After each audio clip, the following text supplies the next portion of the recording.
Hi, in today's video, we're going to be talking about disciplinary action. In every organization, employees are expected to meet certain performance standards and conduct themselves appropriately. And in the absence of these expectations, disciplinary actions are adopted. Now let's talk about what disciplinary actions are. Disciplinary actions are used in improving certain behaviors.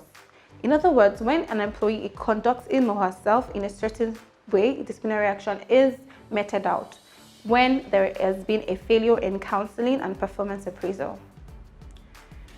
In every organization, disciplinary actions can come in different forms. It could come in a written warning, it can also come in deduction of pay, it could also come in suspension or even termination. Now let's give an example of a behavior that would require a disciplinary action. Now let's look at this big picture. As an employee, it is stated in the policy or in the employee rulebook that smoking and drinking within the premises is prohibited. Now, if you have an employee that comes to work drinking in the premises or drinking during work hours, now disciplinary action should be taken because there has been a break of the rules. Now, let's also note that if you're going to take a disciplinary action against any employee, it has to follow a thorough process. Hence, legal actions can be taken against that organization. Now, for every disciplinary action, it comes in 5 different processes or steps. Now, I will start with the first step. First step is oral reprimand. Now, in the oral reprimand, it is an employer talking to the employee or the HR or the head of department speaking to the employee. It doesn't come in form of criticism. It is just them trying to ensure that that behavior has been corrected. In other words, he comes in a spoken way. In other words, you sit down with the employee and then you speak to the employee about this particular behavior and the reasons why you feel like this particular behavior would not be accepted in the organization. Now, once that is done and you realize that that employee has not changed this behavior or has not corrected this behavior, you move to the second step. Now, the second step comes with a written warning. Now, the written warning is very simple.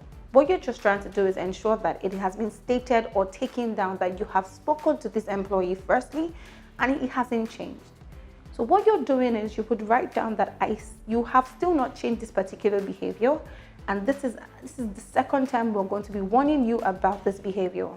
Now, whilst that is going on, a witness is needed.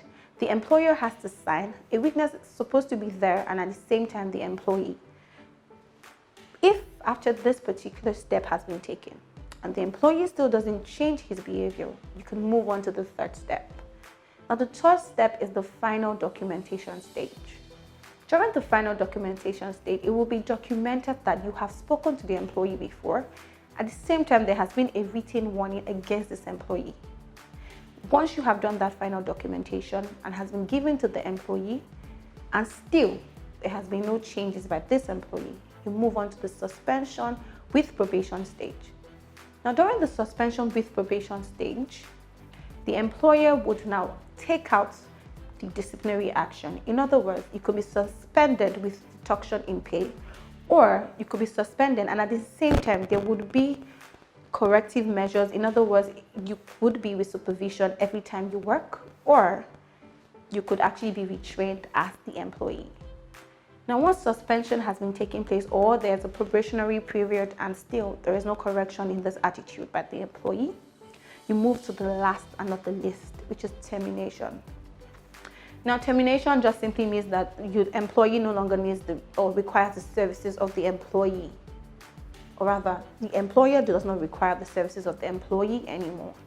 Now, during this termination, there is a process that has to be followed. There has to be a final interview between the HR manager or the HR officer and this employee, discussing about what it is that was done wrong, and there has to be a proper agreement between these two parties.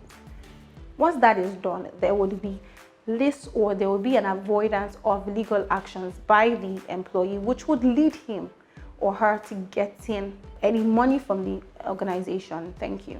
So with these few points in mind, you could kindly click on our page or you could subscribe to watch more of the glossary of terms that will be coming your way.